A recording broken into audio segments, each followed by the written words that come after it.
जी प्यार से कहना धन निकाय जी। तो फिर इसी की रजा में रहना शुरू भी कर दिया। इसको अंग संग देख कर मान कर एक हर पल में अपने जीवन के इसका एहसास करके फिर चाहे कोई भी परिस्थिति हो, मन का भाव वही है कि राजी हैं हम उसमें जिसमें तेरी रजा है।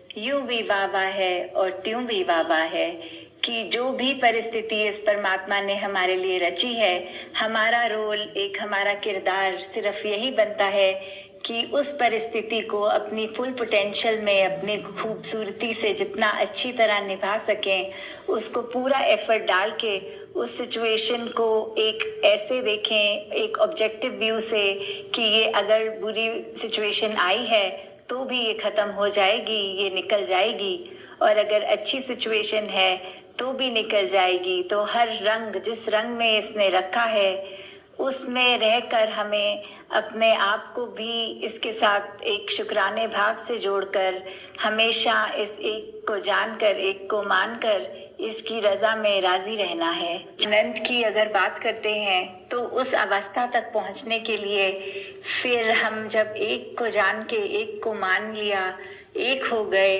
एक हमारी ये वननेस एस्टैब्लिश हो गई, तो फिर ही एक दूसरे में जब इस परमात्मा का दर्शन कर लिया तो वही बात कि सभी में तू ही तो है, किसे बुरा कहिए।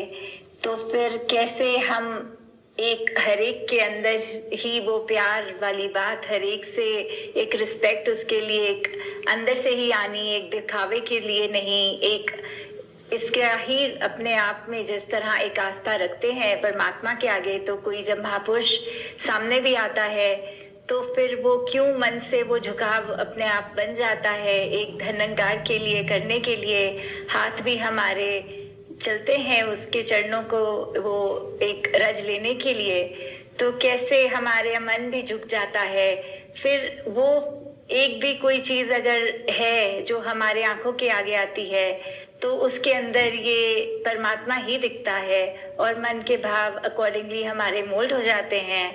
चाहे कैसे भी सोच चल रही हो, एकदम से ध्यान आते ही इस निरंकार का वो सुमिरन एकदम जुबान पे आना, तो वो कैसे उसी क्षण हम अपने आप को गलत रास्ते से ले जाते भी सही कर लेते हैं। एक जब जैसे मैथ्स की भी बात करते हैं तो 1 से पहले जो 0 का आना, तो कैसे we have to become 0 before we can become 1। तो जब हम ये परमात्मा को जानकर ये कुछ नहीं, ये 0 के साथ पहले जोड़ के ही ये एकत्वता, एक हो जाना पॉसिबल हो जाता है। और संतों के जो मन की बात होती है, कैसे फिर संत हर एक के दर्द को फील करते हुए, हर एक की पीड़ा को फील करके, हर एक की खुशी को अपनी मानकर ही चलते हैं। जैसे वो भी लाइन के संत हृदय नवनीत समाना, कि ये मक्खन जैसे दिल, ये संतों के मुलायम, कि किसी को भी अगर आँच लग रही है, पिघल उनका दिल रहा है इस माखन की तरह जो बिल्कुल गर्मी आते ही पिघल जाता है। तो कैसे हर एक के लिए ये काइंड हार्टेडनेस की बात, एक दया की बात, एक कंपैशन की बात, ये सब फिर अपने आप जीवन में उतर जाती हैं। एक शेर भी दासी को याद आ रहा है कि खंजर चले किसी पे तड़पते हैं हम, सारे जहां का दर्द हमारे जिगर में है। तो कैसे एक मन की अवस्था यहाँ कि किसी को भी फिर चोट पहुँचते वो अपने आप के ऊपर एक वो चोट का एहसास ये शायर भी फील करते हुए बता रहा है कि हम उस तरह एक हो गए हैं कि हर एक के अंदर हम फिर जो वो अगला व्यक्ति फील कर रहा है वो हूबहू हम भी फील कर पाते हैं। एक सिंपैथेटिक भी हो जाते हैं, एक एम्पैथेटिक भी हो जाते हैं।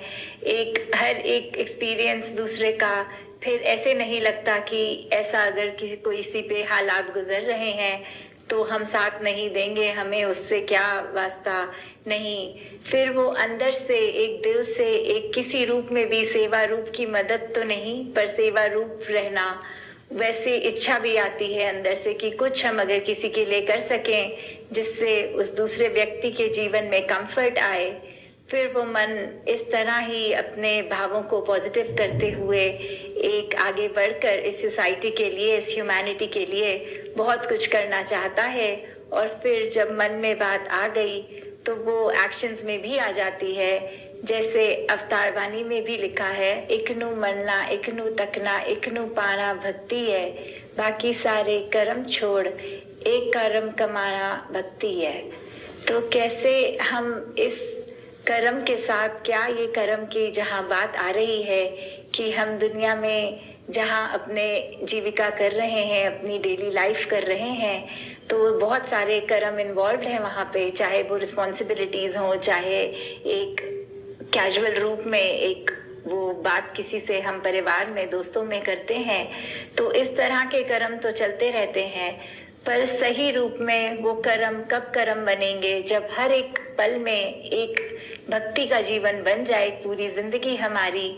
फिर एक किसी से जब बात करते हैं तो ऑटोमेटिक बात है कि हम अगर किसी से कोई काम की भी बात कर रहे होते हैं, फिर कहीं ना कहीं उससे हमें इस निरंकार की भी बात करने की दिल से इच्छा होती है।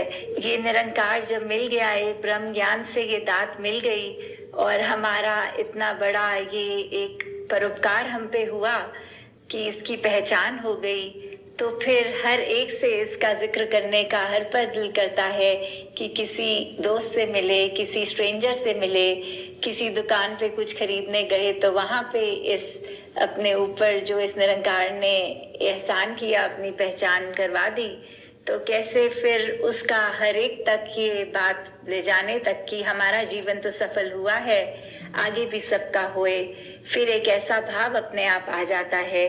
फिर हर एक से ये एक अपने आप ही हमारे जो वचन होते हैं वो पोलाइट भी हो जाते हैं, इस निरंकार की ही बात करने का दिल करता है।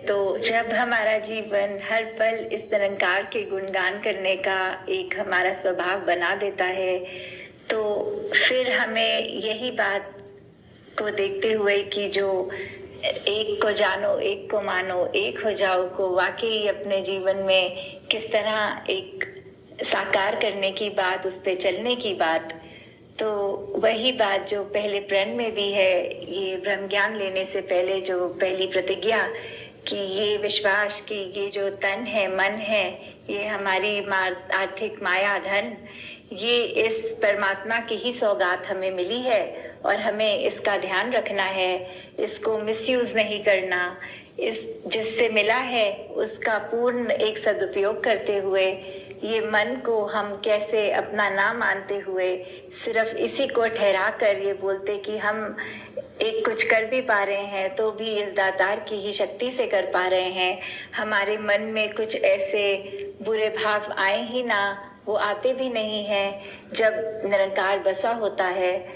तो कैसे फिर हम सिर्फ इसी पर ही चलते जाएं, इस निरंकार के आश्रय, इसी के ही सुमिरन में, इसी के ही भावों में, इसी के एहसास में जब रहेंगे तो वाकई ही ये एकत्व सचमुच पॉसिबल जो है और हमारे जीवन में आता है वो रिटेन भी हो जाता है। हम उसको एक अपने साथ संभाल कर ताउम्र उसी तरह भक्ति भरा जीवन एक निभाने की कोशिश भी कर सकते हैं। तो दातार सभी पे कृपा करे कि इस निरंकार का एहसास कभी भूले ना, ये कभी ना भूले कि निरंकार ने तो हमेशा अंग संग होना ही है, कभी ना गया है ना जाएगा। ये हमारा मन जो हमें किसी पल कोई सोच देता है, किसी पल कोई सोच, तो कैसे उसको एक पे ही टिका कर जब रखेंगे तो ही ये एकत्व पॉसिबल है। तो दातार सभी पे कृपा करे कि बहुत ही सुंदर भक्ति भरा जीवन सभी के हिस्से आए। सात संगत जी, धन निरंकार जी। सात संगत जी प्यार से कहना धन निरंकार जी। सात संगत जी, दासी आप जी के चरणों में एक कहानी रखने जा रही है, कृपा करना। कहानी का सात संगत जी गुस्से की दवा हेडिंग है। सात संगत जी, एक स्त्री थी, उससे बात बात पर गुस्सा आ जाता था। सात संगत जी, उसकी इस आदत से पूरा परिवार परेशान था। सात संगत जी, उसकी वजह से परिवार में कलह का माहौल बना रहता था। एक दिन उस महिला के दरवाजे एक साधु आया। सासंग जी, महिला ने साधु को अपनी समस्या बताई। उसने कहा, महाराज, मुझे बहुत जल्दी गुस्सा आ जाता है। मैं चाहकर भी अपने गुस्से पर नियंत्रण नहीं रह पाती। कोई उपाय बताइए। सासंग जी, साधु ने अपने झोले से एक दवा की शीशी निकालकर उसे दिया और बताया कि जब भी गुस्सा आए उसमें से 4 बूंद दवा अपनी जीभ पर डाल लेना। 10 मिनट तक दवा को मुंह में ही रखना। 10 मिनट तक मुंह नहीं खोलना, नहीं तो दवा असर नहीं करेगी। सासंग जी, महिला ने साधु के बताए अनुसार दवा का प्रयोग शुरू किया। सासंग जी, 7 दिन में ही उसकी गुस्सा करने की आदत छूट गई। 7 दिन बाद वह साधु फिर उसके दरवाजे आया तो महिला उसके पैरों में गिर पड़ी। सासंग जी, उसने कहा, महाराज, आपकी दवा से मेरा क्रोध गायब हो गया। सासंग जी, अब मुझे गुस्सा नहीं आता और मेरे परिवार में शांति का माहौल रहता है।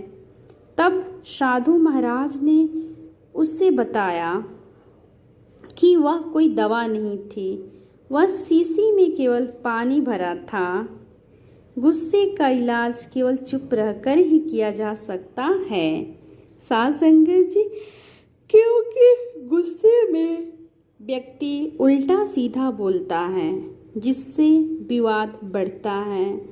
इसलिए क्रोध का इलाज केवल मौन है। सासंग जी, प्यार से कहना। धन्यवाद जी।